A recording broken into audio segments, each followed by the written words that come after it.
It says, darling, I've pressed the button. It's really interesting and archaic technology. It's interesting. I love the little archaeological find. What do you have here? I have a cup of coffee. Do you want to share it with me? Yes, I think I would. Hello. Cecily. Gwendolyn here. And we're here to answer your questions. Thank you so much We did ask you. Yes, we asked you last week to post us some questions, and you and I talked to you in the general you, not as the royal you. No, but y'all posted us some really lovely questions. I want to get to the first question that was posted. I'd really like to address that. So this is from AMoskow. AMoskow. It's like Is it one Moscow, like AMoskow, 2 Moscow, 3 Moscow?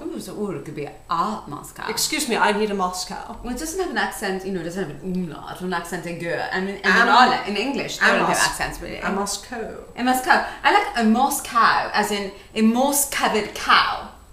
A moss-covered cow. I guess a moss-covered cow. If the cow carries no stones, what is it? A rolling stone gathers no moss.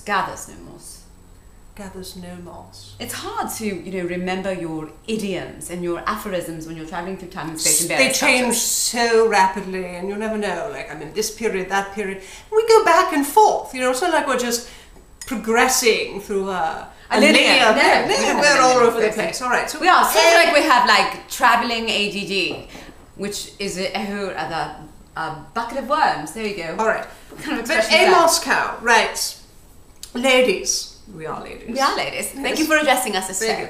I would like to hear about some of your closest brushes with death during your interdimensional travels. It's got 2 exclamation points, and I just have to say, reading this, I read it in my brain. I mean, I heard what Cec said, and that's how I heard it, but I did read it as your closet brushes. And I don't have any closet brushes at the moment because we've been traveling for so long that I have no closets. No, we have no closets, and we've shed much of our original attire, so there's no need for any kind of brushes to brush down with. When we get dirty, we just get new. We just discard and move on. You said get new, and I thought you said get nude.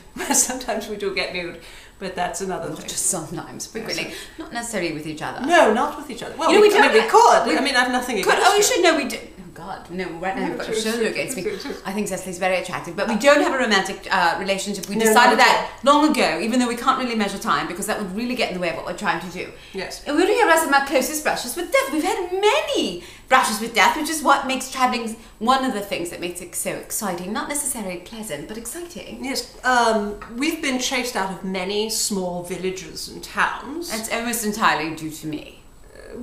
Gwendolyn has a propensity for romantic dalliances with people she shouldn't get involved with. To her credit, we don't know that she shouldn't be involved with them. Thank you very much. Until it's too late, really. I respond to my pheromones. I can't really help it, They just came up with this study that people are attracted to other people without really having an intellectual process about it when their immune system complements another immune system. For instance, I'm immune to this disease and this disease and this disease, and that fellow over there with the bronzy sort of bicep, chest, pectoral region and small little cloth carrying, barely covering his lower nether regions, is immune to a whole other set of things. And then without me actually being able to process it in an intellectual fashion, I will find myself drawn to him, pheromonally wanting to propagate and make a new creature, species, mixing our genetic material together, because we would make a creature,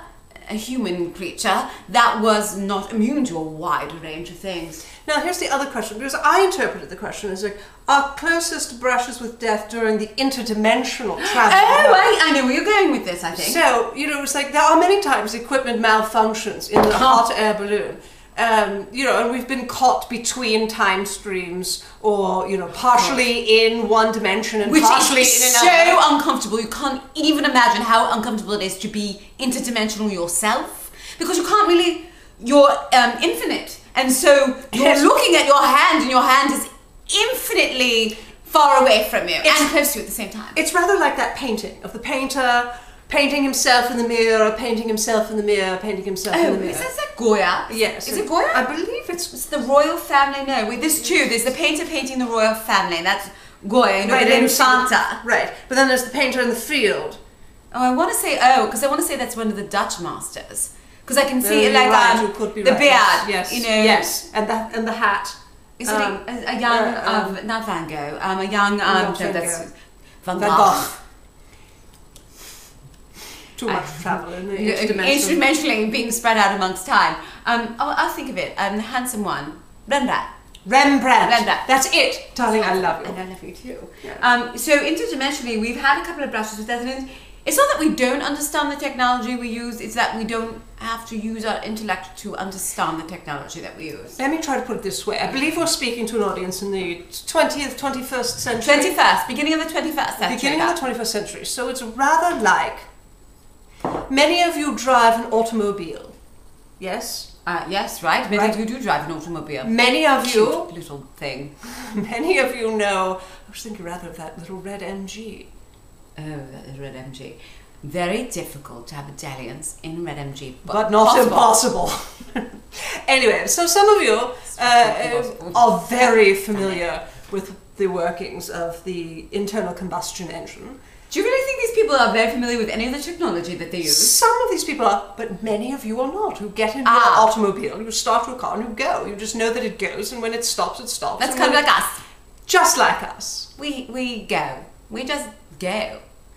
It's almost time for us to go. It is almost time for us to go, but thank you so much, AMoskow. We must go before the people whose house we landed in actually come home, because they don't know where they are. It's a nice house. I'm going to break the refrigerator. Oh. I am a bit peckish. I am as well, and I could use with a good cup of tea. Oh, I will make a cup of tea. I've got coffee here. Americans, your coffee is definitely improved over the years. Yeah. So ta-ta for now. Thank you. Please continue to write to us. Keep writing us on the YouTube, on the Facebook. You could visit us online at Cecily and Gwendolyn.googlepages.com. Oh my God, Google Pages are so... Or just Google us. We'll or show just up. Google us. Oh, and just so you know, we're going to be appearing for 3 weeks, I believe. Yes. In the city of Philadelphia in the year of 2010.